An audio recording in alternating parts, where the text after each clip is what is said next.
जय हिंद दोस्तों। आज का टॉपिक है उत्तर प्रदेश के नृत्य। आज भारत के नृत्य की चर्चा मैं नहीं करने चल रहा हूँ, केवल उत्तर प्रदेश के नृत्य की चर्चा करूंगा। नृत्य माने नाचना, डांस। उत्तर प्रदेश में कितने प्रकार के नृत्य पाए जाते हैं? तो कह रहा है कि 2 प्रकार के। पहला कौन सा है? शास्त्रीय नृत्य। और दूसरा कौन सा है? लोक नृत्य।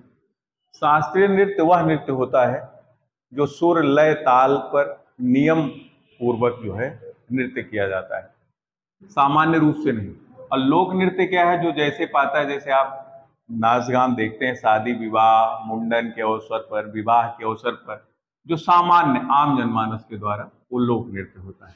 तो कह रहा है उत्तर प्रदेश का लोक नृत्य कौन सा है? कथक। कौन सा है? कथक या कथक। इसको नटवरी नृत्य भी कहा जाता है। कथक को क्या कहा जाता है? नटवरी नृत्य भी कहा जाता है। कह रहा है इसकी उत्पत्ति हुई रास लीला से। किससे हुई? रास लीला। और रास लीला कहाँ होती है? ब्रजभूमि में होती है। रास लीला कहाँ होती है? ब्रजभूमि में होती है, यानी कि गोकुल वृंदावन के आसपास वही ब्रजभूमि कहलाता है, जहां पर श्री कृष्ण और राधा जी का रास विहार होता है। और कह रहा है ये नृत्य जो है मुगल प्रभाव और अवध के नवाबों से प्रभावित रहा है। इस नृत्य पर किसका प्रभाव रहा? कह रहा है मुगल प्रभाव और अवध के जो नवाब हैं उनका भी प्रभाव रहा, सल्तनत का भी प्रभाव रहा। तो ध्यान में रखेंगे, ये बड़ा ही महत्वपूर्ण है। कह रहा है मुगल प्रभाव से आच्छादित नृत्य है कौन सा? कथक। तो कह रहे हैं जो ये नृत्य है इसके घराने होते हैं, घराना या परिवार या समूह। तो कह रहा है कथक का प्रमुख घराना कौन सा है? कह रहा है लखनऊ घराना। कौन सा घराना? लखनऊ घराना। तो उत्तर प्रदेश में स्थित कौन सा नृत्य है? ये कथक नृत्य है। इसको नटवरी नृत्य भी कहा जाता है। इसकी उत्पत्ति कहाँ से होती है? रास लीला से हुई है। रास लीला कहाँ होती है? ब्रजभूमि में होती है। और ये कथक जो है किससे प्रभावित है? मुगल प्रभाव से और अवध के नवाबों से प्रभावित है। तो कह रहे हैं कथक के प्रमुख घराने कौन से हैं? तो घराना का मतलब परिवार। कह रहे हैं उसमें 2 प्रमुख घराने हैं। एक घराना है लखनऊ घराना। प्रश्न भी आता है तो आप लोग इसी अनुसार पढ़ेंगे। तो कह रहा है लखनऊ घराने को किसका संरक्षण मिला? तो कह रहे हैं लखनऊ के नवाब थे, अवध के नवाब वाजिद अली शाह, उनका संरक्षण मिला। और वो खुद भी ठुमरी की रचना करते थे। ठुमरी बंदिश अख्तर पिया नाम से। किसके नाम से ठुमरी का ये रचनाबद्ध करते थे? ठुमरी को अख्तर पिया के नाम से ठुमरी की रचना कौन करता था? अवध का नवाब वाजिद अली शाह। और लखनऊ घराना, कथक के लखनऊ घराने को किसने दिया संरक्षण? वाजिद अली शाह। दूसरे बहुत प्रमुख नर्तक हैं कथक नृत्य के, और उनका नाम है बिंदादीन महाराज। कौन महाराज? बिंदादीन। कौन महाराज? बिंदादीन महाराज। ये सनद प्रिया नाम से ठुमरी लिखते थे। ठुमरी गायन की एक विधा है, ठुमरी। और इसके बाद इसी लखनऊ घराने की एक बड़ी प्रमुख शख्सियत है मल्लिका ए गजल, बेगम अख्तर। पूछा जाता है कि बेगम अख्तर, जिनको मल्लिका ए गजल कहा जाता है, किस घराने से संबंधित है? तो कह रहा है लखनऊ घराने से। इसके बाद आप देखेंगे प्रमुख नर्तक हैं कथक के, जो सबसे बड़े क्लासिकल डांसर हैं, वह लच्छू महाराज, शंभू महाराज, बिरजू महाराज। सब में महाराज लगा दीजिए। लच्छू महाराज, शंभू महाराज, बिरजू महाराज, कालका दीन महाराज, ये सब किससे संबंधित हैं? ये कह रहा है ये सब लखनऊ घराने से संबंधित है। किस घराने से संबंधित है? लखनऊ घराने से। बिरजू महाराज बहुत बड़ा नाम है कथक के, अभी कई फिल्मों में भी इन्होंने दिया था, अपना ट्रेनिंग दिया था, तो संगीत और नृत्य सिखाया था कुछ अभिनेत्रियों को। अभी आपसे चर्चा करेंगे कि इसमें। तो दूसरा है बनारस घराना। कथक का दूसरा प्रमुख घराना कौन सा है? बनारस घराना। तो कह रहा है ये बनारस घराना जो है मुगल प्रभाव से अछूता है। मुगल प्रभाव का कोई असर इस पर नहीं रहा। और कह रहा है इस घराने के संस्थापक माने जाते हैं पंडित जानकी प्रसाद। ये संस्थापक हैं बनारस घराने के। तो कह रहे हैं यहाँ पे देखें नलिनी कमलनी, ये काहे के लिए प्रसिद्ध है? कह रहा है कथक नृत्य के लिए प्रसिद्ध है। कथक नृत्यांगनाएं हैं, सितारा देवी, जयंती माला, ये सब क्या है? नर्तकी है। ये सब क्या है? ये सब कथक से संबंधित नर्तकी हैं, यानी कि नाचती हैं, क्लासिकल डांसर हैं। नलिनी कमलिनी, नलिनी कमलिनी, सितारा देवी और जयंती माला। इसके बाद देखें, इसी घराने से संबंधित है गिरजा देवी और सिद्धेश्वरी देवी। कौन देवी? गिरजा देवी, ये भी आता है गिरजा देवी, और सिद्धेश्वरी देवी। ये ठुमरी गायन करती हैं। क्या गाती थी? ठुमरी। और इसके बाद देखिए छोटी मैना, बड़ी मैना, नाम है सब, और रसूलन बाई, ये ठुमरी टप्पा गायिका हैं। ये एक विधा है और उसी को ये गाती हैं। तो रसूलन बाई, ठुमरी टप्पा गाय। आइए बनारस घराने की परंपरा को आगे बढ़ाते हैं। उसमें देखते हैं कुछ वादकों के बारे में, जैसे शहनाई वादक। तो बिस्मिल्लाह खां, ये भी बनारस घराने के ही है। क्या है ये? शहनाई वादक। क्या है ये? शहनाई वादक। और मुमताज खां, ये लोग क्या बजाते हैं? शहनाई। इनको तो आप लोग जानते ही होंगे, भारत रत्न से सम्मानित हैं बिस्मिल्लाह खान, बड़ा प्रमुख नाम है शहनाई वादन में। दूसरे हैं शंभू महाराज, पागलदास, मन्नू मिश्रा, ये सब। एक शास्त्रीय वाद्य यंत्र है पखावज। शास्त्रीय वाद्य यंत्र कौन सा है? ये पखावज बजाते हैं। जब कथक होता है तो उसी समय ये पखावज भी बजता है। और इसके बाद पंडित रविशंकर, आप लोगों ने नाम सुना होगा, ग्रैमी पुरस्कार से सम्मानित है ये पंडित रविशंकर। भारत रत्न से भी सम्मानित है। अलाउद्दीन खां के शिष्य हैं और ये लोग सितार बजाते हैं। क्या बजाते हैं? सितार। औरंगजेब क्या बजाता था? आप लोग बताएंगे। माता सरस्वती के हाथों में क्या रहती है? बीड़ा या सितार। सितार का आविष्कार किसने किया? तो पंडित रविशंकर। पंडित रविशंकर और अलाउद्दीन खां, ये प्रमुख सितार वादक हैं। ये प्रमुख क्या है? सितार वादक हैं। और इसके बाद देखें, पंडित राम सहाय, पंडित जानकी मिश्रा, पंडित किशन महाराज, ये सब तबला वादक हैं। ये सब क्या है? ये सब तबला वादक हैं। किस घराने के हैं? सब बनारस घराने के ही हैं और सब कथक से ही संबंधित हैं। और इसके बाद देखें, सितारा देवी, उदय शंकर, गोपी कृष्ण, जयंती माला, ये सब नर्तक और नर्तकी हैं। किस घराने के? बनारस घराने के। और सब क्या करते हैं? कथक से ही संबंधित हैं। और इसके बाद कथक नृत्य का तीसरा घराना है जयपुर घराना। कौन सा घराना? जयपुर घराना। तो जयपुर घराना के प्रमुख कथक नर्तक नर्तकी कौन से हैं? ये घराना जो है परिवार है। किसका? कथक जो शास्त्रीय नृत्य है उसी का परिवार है, और ये घराना इसीलिए कहा जाता है, उन्हीं का घर परिवार है। उसमें एक नाम है बड़ा प्रमुख, उमा शर्मा, ये भी कथक नृत्यांगना है। शोभना नारायण, ये भी कथक नृत्यांगना है। शशि मोहन गोयल, ये भी कथक नर्तक है। इसके बाद एक नाम है सुनैना हजारी लाल, ये लखनऊ घराने की। किस घराने की? लखनऊ घराने की, सुनैना हजारी लाल। इसके बाद देखते हैं राजेंद्र गंगानी को। राजेंद्र गंगानी, ये भी जयपुर घराना के एक कथक नर्तक है। चंद्रलेखा एक बड़ा नाम आता है, ये भी जयपुर घराने की कथक नर्तकी हैं। मालविका सरकार, मालविका सरकार, ये सब इसी घराने से हैं। प्रेरणा श्रीमाली, प्रेरणा श्रीमाली और गिरधारी महाराज, ये सब कथक से ही संबंधित प्रमुख नर्तक और नर्तकियां हैं। और ये लोग प्रमुख प्रमुख क्या हैं? शास्त्रीय वाद्य यंत्र वादक हैं। तो ये रहा उत्तर प्रदेश का प्रमुख शास्त्रीय नृत्य, जिसके बारे में हमने पढ़ा, और उससे संबंधित घराने। अगले टॉपिक में हम देखेंगे उत्तर प्रदेश के प्रमुख लोक नृत्य। लोक नृत्य क्या होता है? Folk dance. कह रहा है ऐसे लोक नृत्य जो जीवन के विविध रंगों की झलक, आम आदमियों के जीवन में विविध अवसरों पर जो बिना किसी सुर लय ताल के किया जाए, वही क्या है? लोक नृत्य। आम आदमी के द्वारा, सामान्य जनमानस के द्वारा जो विभिन्न अवसरों पर, जैसे विवाह के अवसर पर, बालकों के जन्मोत्सव के अवसर पर, फसल कटाई के अवसर पर, या मंदिरों में जो गान किया जाता है, ऐसे ही तमाम सारे जो विधाएं हैं वही क्या है? लोक नृत्य। तो कह रहे हैं उत्तर प्रदेश बहुत बड़ा जो है क्षेत्रफल के आधार पर भारत का चौथा सबसे बड़ा राज्य है।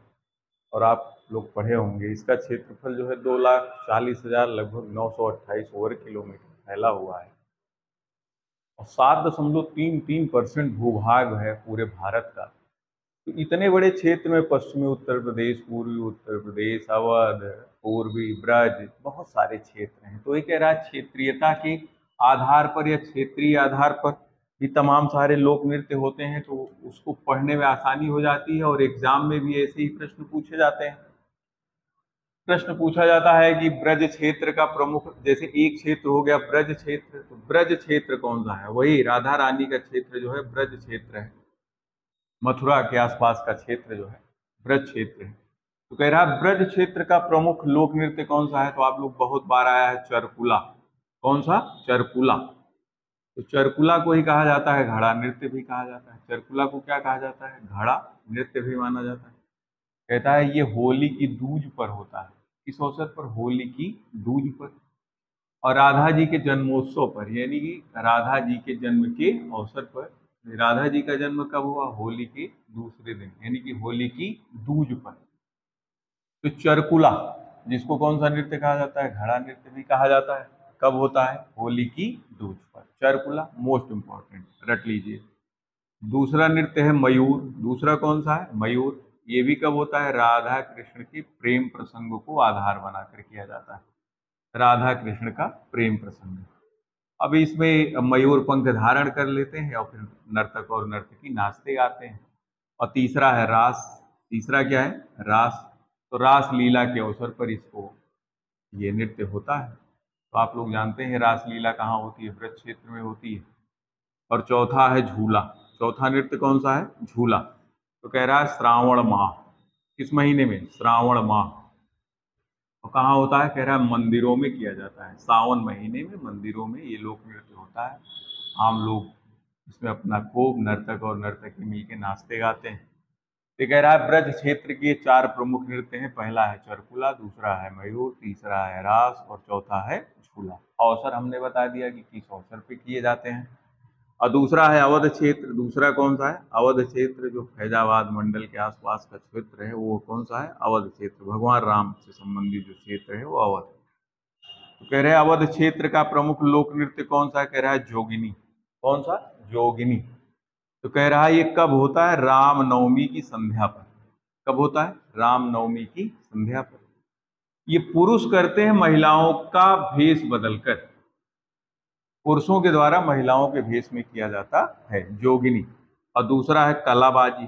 दूसरा कौन सा है? कलाबाजी। कह रहा है इसमें नर्तक जो है नकली घोड़े पर बैठकर नाचते गाते हैं। इसको कच्चा घोड़ा बोला जाता है। क्या बोला जाता है? कलाबाजी, भांजते हैं अपना। और तीसरा है ढेढ़िया। तीसरा कौन सा है? ढेढ़िया। तो कह रहा है भगवान राम के वन से अयोध्या आगमन पर कौन सा लोक नृत्य होता है? ढेढ़िया। इसी कड़ी में आगे बढ़ते हैं, अगले क्षेत्र की ओर चलते हैं। तो तीसरा क्षेत्र है मिर्जापुर और सोनभद्र के आसपास का जो क्षेत्र है। तो कह रहा है मिर्जापुर और सोनभद्र के लोक नृत्य के बारे में पढ़ते हैं। तो कह रहा है पहला है कर्मा। कौन सा है? कर्मा। परीक्षाओं में बहुत बार आया है कर्मा। मिर्जापुर और सोनभद्र। कह रहा है मिर्जापुर का एक लोक नृत्य है कर्मा। कह रहा है इसको गोंड, खरवार, बैगा और कोरकू, ये जनजातियां, ये सब क्या है? ये सब जनजातियां हैं, मिलकर ये नृत्य करती हैं। कौन सा? कर्मा। गोंड, खरवार, बैगा और कोरकू जनजातियों के द्वारा कौन सा लोक नृत्य किया जाता है? तो आप बता रहा है कि कर्मा। तो कह रहा है मैं फूल पत्ती पहन लेते हैं पेड़े से और पुजारी के माध्यम से देवी देवताओं को प्रसन्न करने का लोक नृत्य है कर्मा। कर्मा। और दूसरा है ठडिया। दूसरा कौन सा है? ठडिया। ठडिया नहीं, ठडिया। कह रहा है इसमें देवी सरस्वती से संतान प्राप्ति के लिए किया जाता है। कह रहा है देवी सरस्वती की पूजा होती है, काहे के लिए? संतान प्राप्ति के लिए। तीसरा है चौलर। तीसरा कौन सा है? चौलर। कह रहा है बहुत इंपॉर्टेंट है, अच्छी फसल और वर्षा की प्राप्ति हेतु। कह रहा है कि फसलोत्सव है, अच्छी फसल के लिए किया जाता है, पानी भी खूब बरसे जिससे फसलों में सिंचाई अलग से न करनी पड़े। तो चौलर। और चौथा है छरकाहरी। कौन सा है? छरकाहरी। तो कह रहा है इसको जनजातियां जो है जानवर के सींग से वाद्य यंत्र बनाती हैं और वही बजा बजा के और अपना नृत्य करते हैं। छरकाहरी में जानवर के सींगों से। और इसके बाद है कजरी। कह रहा है मानसून की शुरुआत से पहले, मानसून की शुरुआत से पहले कौन सा गायन होता है? कजरी। कजरी मिर्जापुर का है, बड़ा इंपॉर्टेंट है। कजरी वैसे भी गाया जाता है, पूरे उत्तर प्रदेश में कजरी होती है। जैसे सोहर होता है, जब बाल बच्चों का जन्म होता है तो कौन सा होता है? सोहर। तो सोहर गाना है ना? सोहर क्या है? गान है। आप देखें पूर्वांचल क्षेत्र के प्रमुख लोक नृत्य कौन कौन से हैं? उसमें है दादरा। कौन सा है? दादरा। दादरा नगर हवेली नहीं, दादरा जो है क्या है? लोक नृत्य है। ये उत्तर बिहार और पूर्वांचल, जो उत्तर प्रदेश का पूर्वांचल का क्षेत्र है जिसमें बनारस, भदोही, संत रविदास नगर ये सब आता है, तो वहां पर होता है ये दादरा।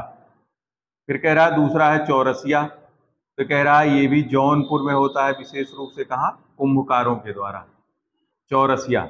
और तीसरा कौन सा है? धीवर। कह रहा है मांगलिक अवसर पर। मांगलिक अवसर क्या होते हैं? जैसे शादी, विवाह, जन्मोत्सव, उस अवसर पे भी कहारों के द्वारा किया जाता है। और अगला है नटवरी। पूर्वांचल क्षेत्र का अगला कौन सा नृत्य है?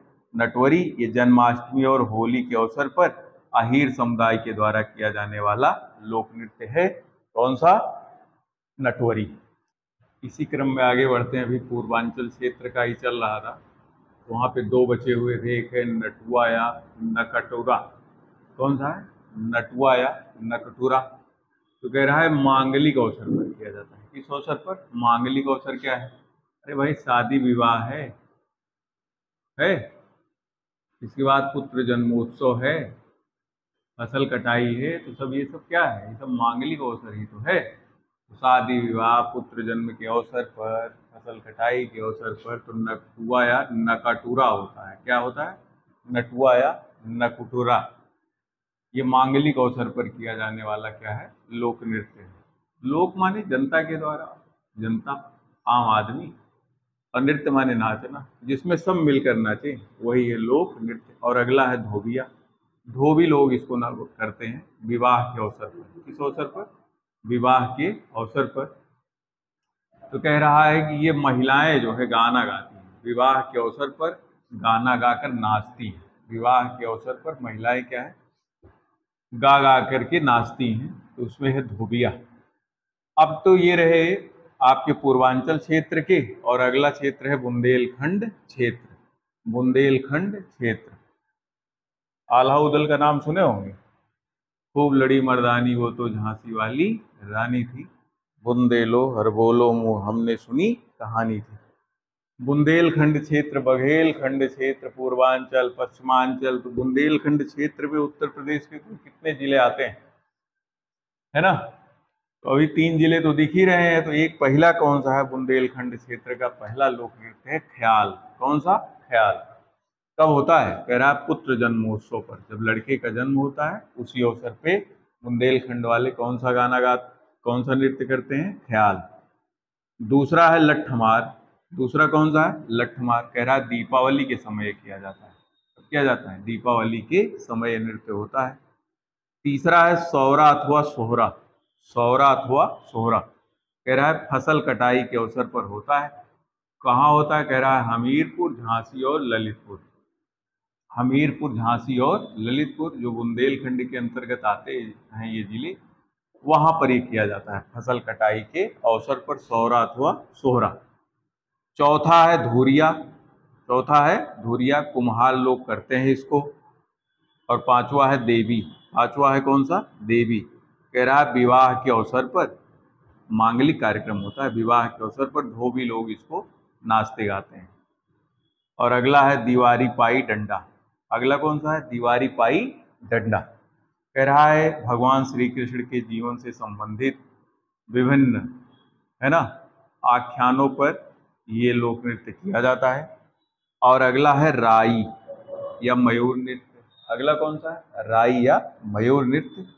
कह रहा है ये बसंत ऋतु के समय होता है और जन्माष्टमी की पूर्व संध्या पर। ये बुंदेलखंड क्षेत्र के प्रमुख नृत्य हैं ख्याल, लठमार, सौरा, धुरिया, देवी, दीवारी पाई डंडा, राई। कुछ अन्य भी हैं, उनको भी हम देख लेते हैं। अगला लोक नृत्य देखते हैं कानरा। कौन सा है? बुंदेलखंड क्षेत्र का अगला लोक नृत्य है कानरा। कानरा याद कर लीजिएगा, कानरा विवाह के अवसर पर होता है। इसमें धोबी लोग नाचते गाते हैं, धोबी बहुत नाचते हैं ना, तो कानरा। और अगला है कार्तिक। कह रहा है कार्तिक माह में ही होता है, कार्तिक कार्तिक कार्तिक माह में होता है। कह रहा है इसमें कृष्ण गोपी का है ना वेश धारण करके नर्तक लोग अभिनय करते हैं और नाचते हैं। कार्तिक माह, तो कार्तिक लोक नृत्य है बुंदेलखंड क्षेत्र का और कार्तिक माह में ही होता है। नर्तक नर्तकी कृष्ण और गोपी का वेश धारण करके नाचते गाते हैं। अगला लोक नृत्य है घोड़ा। अगला कौन सा है? घोड़ा। तो घोड़ा कह रहा है मांगलिक अवसर पर। मांगलिक क्या होता है? विवाह है ना, और पुत्र जन्मोत्सव है और अन्य शुभ अवसरों पर जो नृत्य है वो इसी को मांगलिक बोला जाता है। अगला है बरेडी। अगला कौन सा है? बरेडी। अहीर समुदाय के लोग इसको करते हैं, नाचते गाते हैं बढ़िया रंग बिरंगा कपड़ा पहन के। कैसे? ये एकदम रंग बिरंगा कपड़ा पहन के बढ़िया नाचते गाते हैं। और अगला है दीप या दीपावली। तो कह रहा है इसमें दीपक से भरी थाली अपने सर पर रखकर अहीर लोग लेके बढ़िया नृत्य करते हैं। बड़ा ही जबरदस्त नृत्य है दीप या दीपावली। और बरेडी, घोड़ा, कार्तिक, कानरा, ये सब किस क्षेत्र में किए जाने वाले नृत्य हैं? बुंदेलखंड। तो अभी हम लोग पढ़ रहे थे उत्तर प्रदेश के प्रमुख लोक नृत्य क्षेत्रीय आधार पे। तो सारे आधार हमने आपको पढ़ा दिए हैं, किस अवसर पे कौन सा लोक नृत्य किया जाता है। परीक्षोपयोगी दृष्टिकोण से बहुत ही महत्वपूर्ण टॉपिक है। और आपको ये प्रयास कैसा लगा जरूर बताइए और जुड़े रहिए अपनी देव अकादमी टीम के साथ। और आने वाली परीक्षाओं के लिए आपको बहुत बहुत शुभकामनाएं और बधाई। आपका भविष्य उज्जवल हो। अपनी देव अकादमी टीम अमेठी के साथ आप जुड़े रहिए। और इसके बाद भी हम अगले टॉपिक में मिलते हैं। तब तक के लिए जय हिंद दोस्तों।